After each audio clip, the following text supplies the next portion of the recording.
you want to just get started or talk? You know, I wasn't prepared to be doing this today. No. No, Oh. I'm filling in for Jeff. You know, this is Jeff Richards' show. Well, I know. And Well, I'm glad you could make it. I'm glad somebody could make it. well, you know, I just want to do the theme song. Do you? Sure. Now.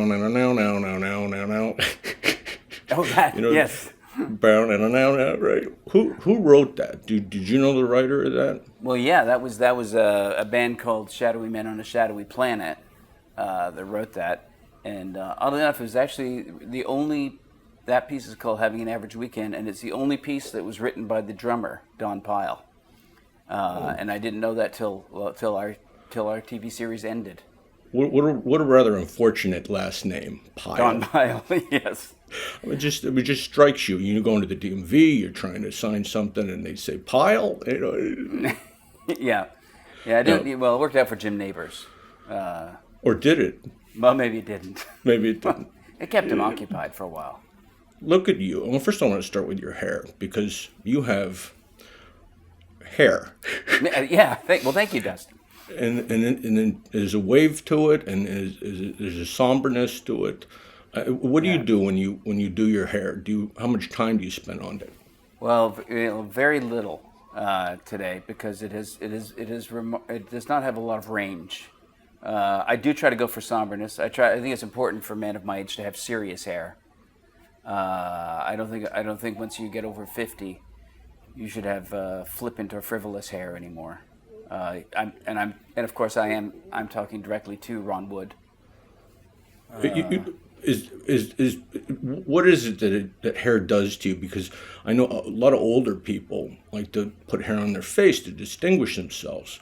But is it a cry for help? I mean, I notice you've got just the goatee, very light.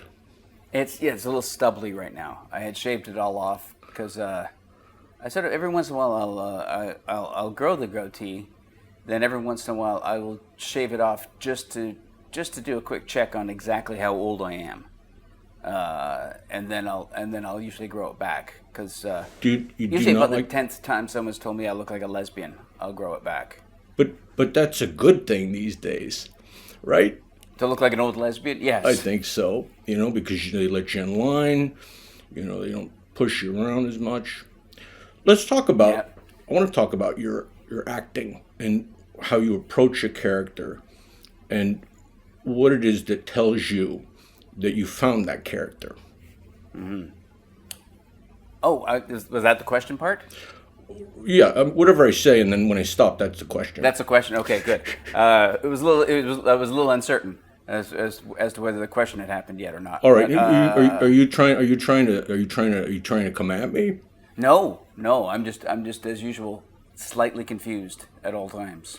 All right, let's get on to something. It makes life more interesting. I got to say that. But in terms of acting, I mean, you yourself are one of the world's great method actors. One of the guys who created the modern school of American acting. Am I correct in that? I'm correct in that, right? You'd say that. Thank you, and I appreciate that. Yeah, and so in discussing acting with you, I have to just come out and admit right off the bat, I'm not very good at it. So what I do is I don't try very hard because I don't want to let myself down. So I find that if I put because if I try really hard and then it's terrible, then I feel badly about myself. But if I don't try at all and it's okay, I feel like I pulled it off. But that's also brilliant because, it's the whole rule of less is more. You're on television, you do less. You do a movie, you do even less. So, your technique turned out to be a great catalyst for acting. Yeah, who was the Russian? Was it Stanislavski? Who just said, just show nothing, let the audience superimpose onto you. I want to talk about the new season of Kids in the Hall. And all right. Were you naked in that? Were you actually naked, completely naked in the scene where you're jumping up and down? And yes, I was completely naked. That would be an example of my method acting. That I was completely naked, and I imbued my penis with as much of the character as I could. I think you can sort of focus the character into various parts of your body. Well, I mean, how is your penis not the center point? I mean, I was looking at it the whole time. You know, it was just, it was bulbous. It was didn't seem to be catatonic. It seemed to, you know, so. I like to think my penis for a man of my age is relatively robust, and responsive. I'll give it that. I'll say that about my penis. I know a lot of people, once you know, in your latter years, sometimes your penis becomes a little disinterested in you and what you want out of life. And so far, my penis and I seem fairly aligned in our goals. So I'm for that I'm grateful, and for its willingness to stay with me all these years. And just the, you know, the fragility of having such a thing, to be able to take it with you, and we're still on that journey. Yeah. Do you still drink a lot of coffee? I do. I drink it. I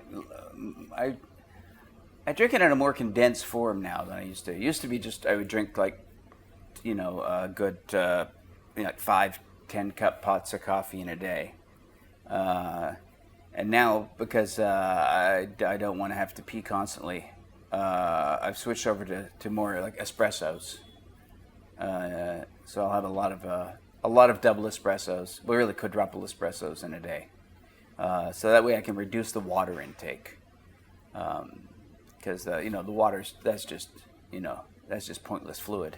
Well, that's what I was going to say. You were more hydrated drinking pots of coffee, no? Yeah, well, I was very hydrated. I think that's what kept me young looking for so many years. Was that I was plumping up all my cells with immense amounts of water in the form of coffee.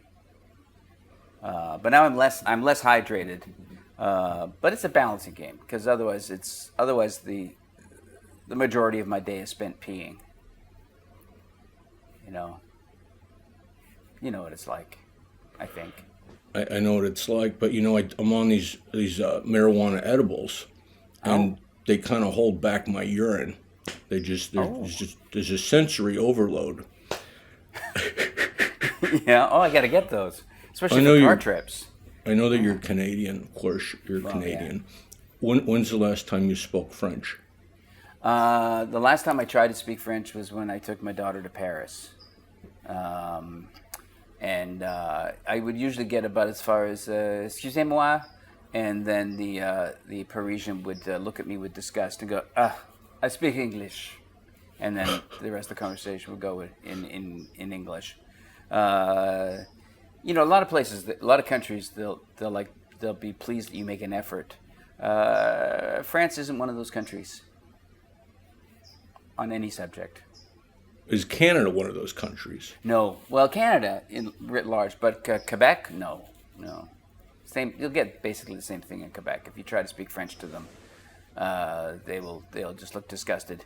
But they'll tell you like this, as opposed to the French. Oh, I love that. I love that one. So they'll get the guys in the boat when you kill the guys in the boat in the office. Oh, right. Yes, those are the trappers. The trappers. And then you see the guy with the one leg kind of hopping off. And I got a message from him recently. Did you really? From the one-legged actor that we hired to play that part. What did he say? Just that he was excited the show was coming back, and he was proud of being in that sketch. Which I thought was very nice. I really love Kids in the Hall. It's just one of my favorite things. Well, thank you so much. Just so good. Wow. And, you know, I loved Ishtar. I want to put that on the record. You might be the only one. No, I know Kevin McDonald from the Kids in the Hall is the other one. At least Kevin and I loved Ishtar. No, you and Kevin you were the closest to each other. Yes. And you met. Tell me how you all met up. Became Kids in the Hall. Kevin and I met in it was my I dropped out of high school to do stand up. And then I thought, I'll study improv to be a better stand-up, to be more like Lenny, was my plan. Right. To be able to ad-lib more. And so I went to Second City, and my very first class, I was paired up randomly to do an exercise with this stranger who turned out to be Kevin McDonald. And like over the course of just doing a mirror exercise where you sort of mirror each other's movements, and you're supposed to follow each other along. In the course of that, we managed to make each other laugh doing that, which is not a very funny exercise.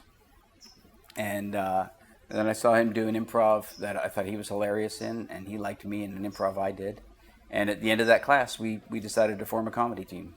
And so my first day, I met him. We formed a team. It's incredible. And was it the mirroring, doing the mirroring exercise, Yeah. You could feel the funny. Am I wrong? You could feel his energy, what he gives, and what he connects with humor-wise. You could feel that.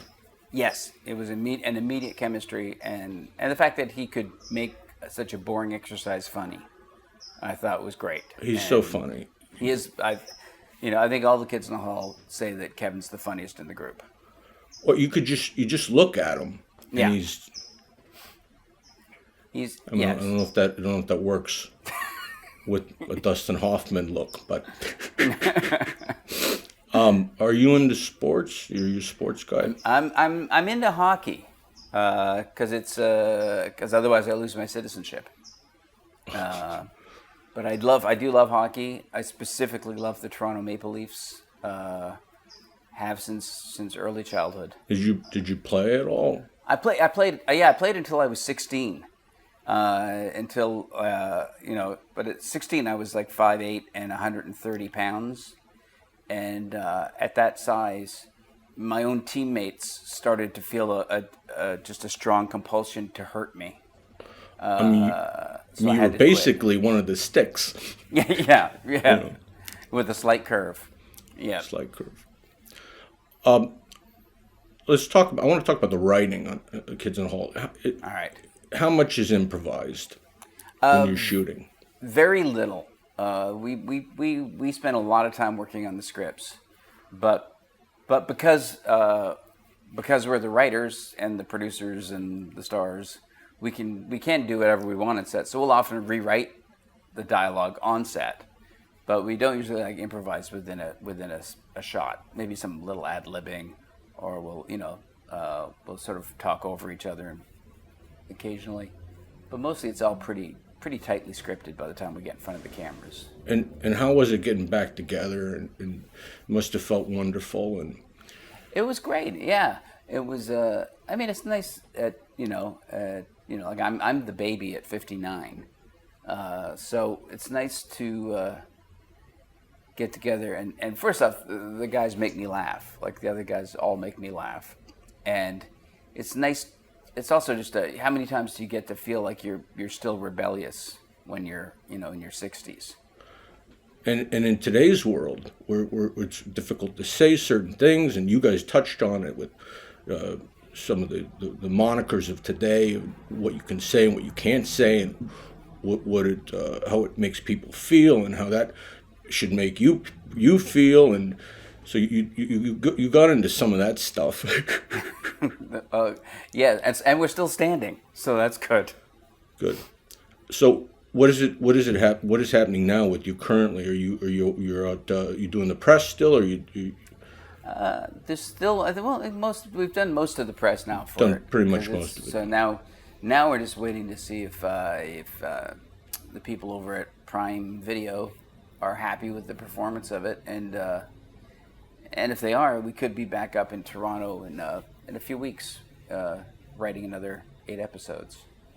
So we're just waiting to hear. This is what we need. Yeah. It truly is, because it's irreverent, it's wild, it's hilarious, it's original, and it's something that we need today is more original programming. Don't you agree?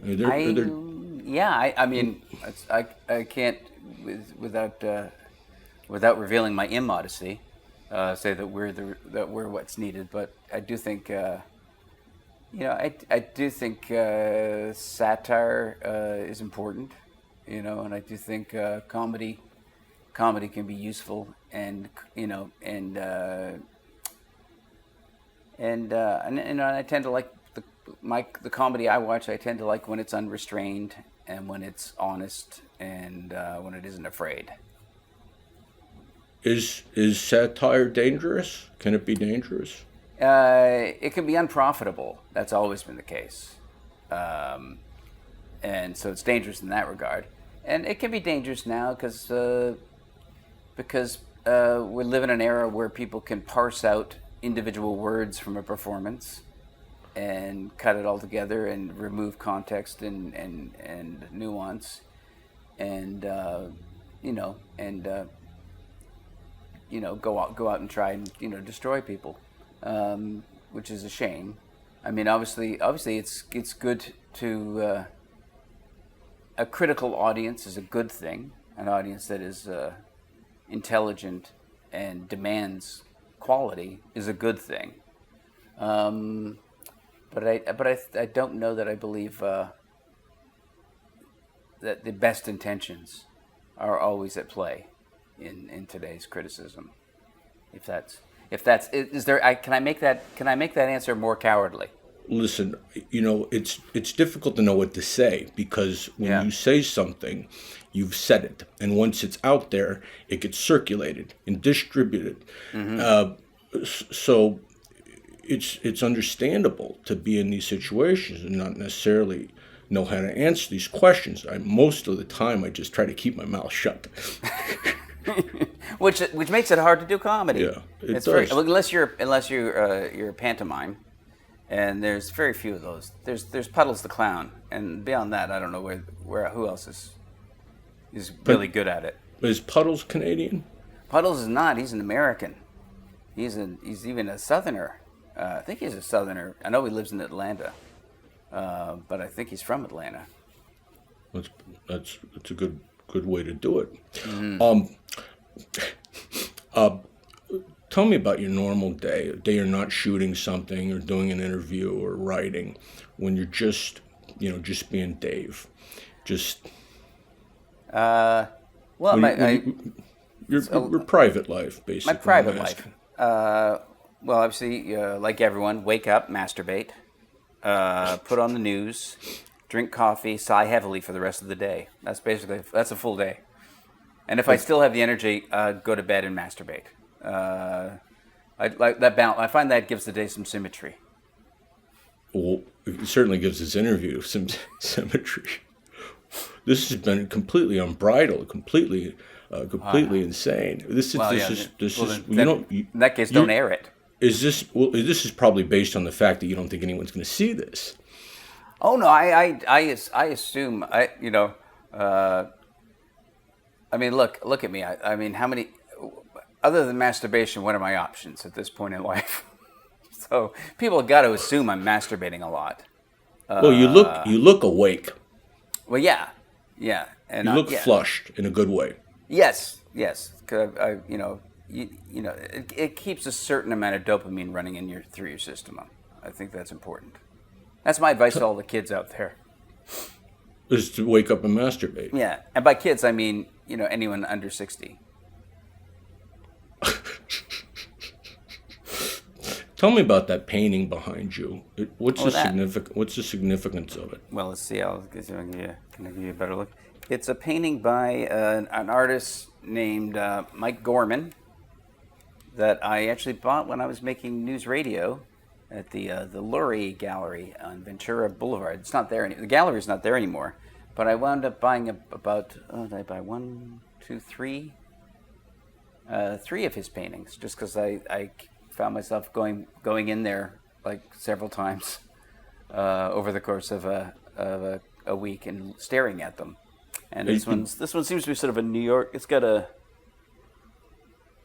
sort of a New York City theme to it, buried in a reference to Dior.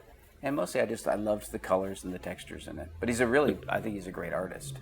And you're an art connoisseur, or what is it? I forget the word. No.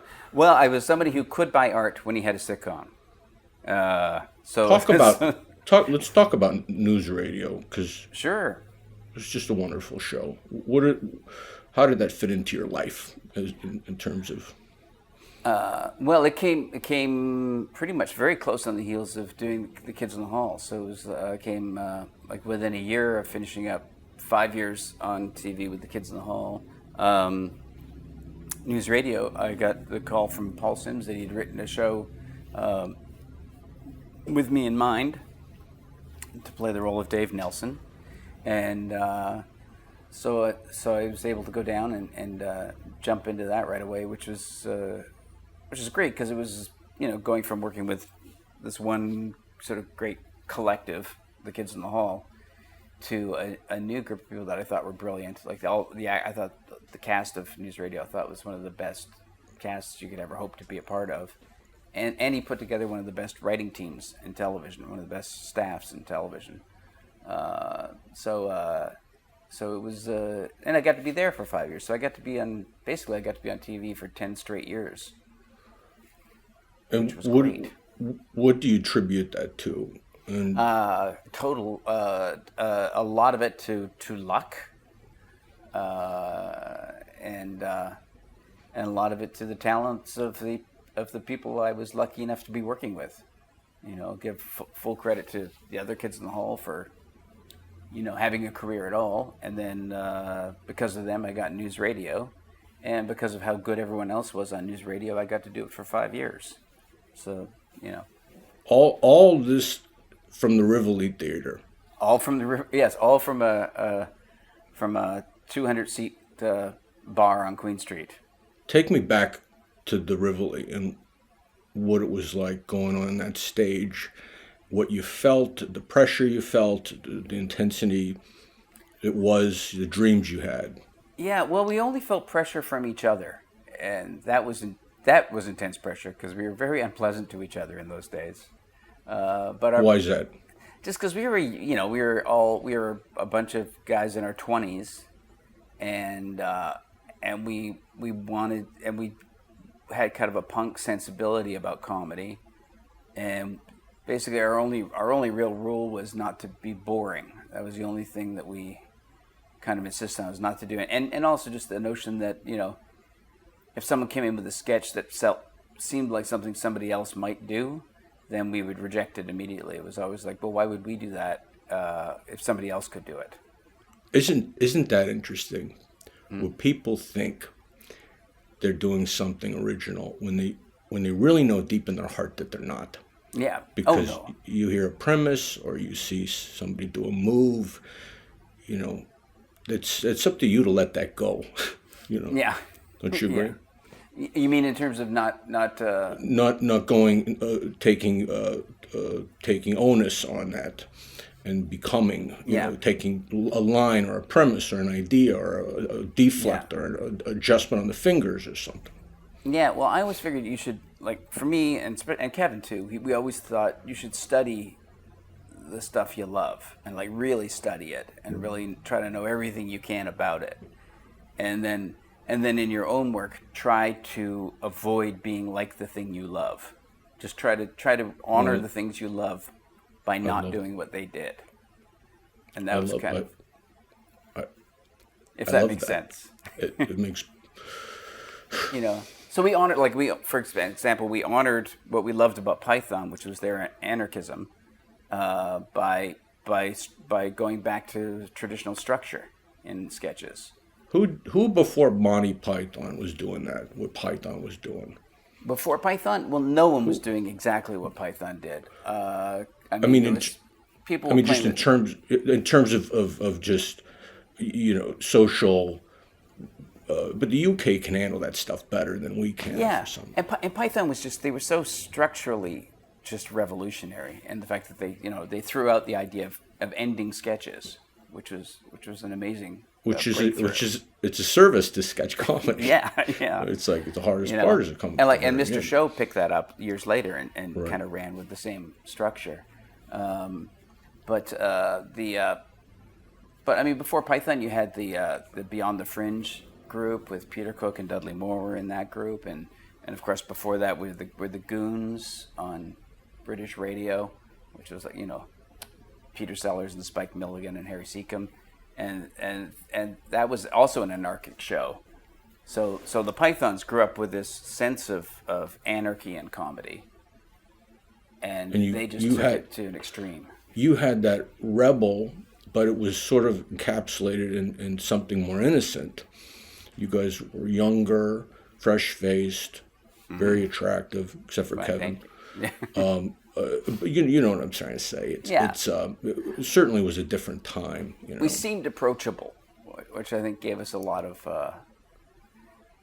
you know, especially me, because I looked like I was 16 years old till I was 40, and because I looked like someone you could just pick up in your arms and cuddle. It gave me a lot of freedom to be darker than I could have been. You're a very good-looking older lesbian. Just like we said Thank you so before. much. But you didn't have any girls on Kids in the Hall. No We girls couldn't in keep the any. cast. No. Couldn't keep any. But you all played girls, and you did quite well. And you know, I played a woman in Tootsie. Brilliantly. You know, Kevin McDonald and I were movie ushers while Tootsie was running in theaters. Is that right? So we got to see Tootsie over and over again. Yeah. Well, and you know, it's like when you're putting on those heels, you're putting on the hair, and you're doing the make. You start to shadow my nose. I started a shadow on my nose. You know, and it's, did you feel a transformation when you became a woman on camera?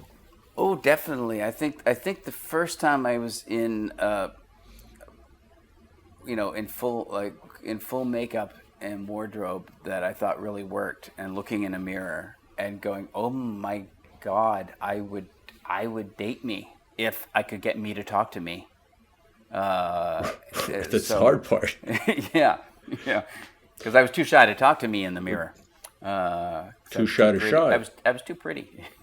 You were too pretty, and you know, but that's just a testament to your features, you know, because you've got nice cheeks, still have dimples. You're 59, you'll always have dimples.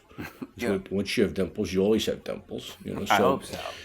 You know, those are the kind of things you're working on. Yeah, I was lucky that I inherited my mother's face. You did, but Yeah. you know, before she died. I also inherited her shoulders, which I was less fortunate, but works for drag too. You know, your shoulders fit into the screen for some. You do a very narrow. You're very slight. Yep. Again, it all worked in my favor for drag. It did, Yeah. and you don't hog the couch. No, there's plenty of room. Naturally, Yeah, a lot of room. Yeah. Listen, is there anything you want to plug, or anything you want to say? Kids in the Halls out there. I mean, I guess this whole thing is sort of that, but Yeah, just that's the thing right now is just the Kids in the Hall still there on Prime Video around the world. There's also a documentary about the Kids in the Hall on Prime called Comedy Punks. Did you say documentary? A documentary, yep. It's a Did you say two-part duck? No, That's a joke. I'm just I'm just trying to make a joke. The documentary, you got the shows out, Yeah. and do you do stand up? You said you dropped out of high school. Do you still do stand up? No, I did. I quit stand up pretty much as soon as I met Kevin, and then I did go back to it for a few years when nothing else was showing up to pay the rent. I did go back to stand up for about 3 years. Very good. Not too long ago. I guess about 10 years ago I stopped. Well, you got to get out there because it's really just a monologue, isn't it? It's just a monologue. Yeah, it's Right. but it's that it's a. I mean, I love stand up as an art form, and I guess that's in part why I don't do it so much because, again, I have so many friends who are such great stand-ups that I don't want to be a dilettante in an art form that I respect. Well, no one wants to be a dilettante. No. And I don't want to be a dilettante, and I don't want to be. I don't want to wear pumps, and I don't want to wear makeup anymore. And Yeah. I feel it. It's just a point where you just want to lay down. You know, you just want to relax. Yeah, I agree. Dave Foley for the hour. My name's Dustin Hoffman. This is Such the an Jeff honor to Richards meet Show. you. Such an Such an honor to meet you, my friend. I hope we can meet in person sometime. honor. I hope so. All right. We'll see you next time. Good night. It's my show, but I'm never there. It's my show.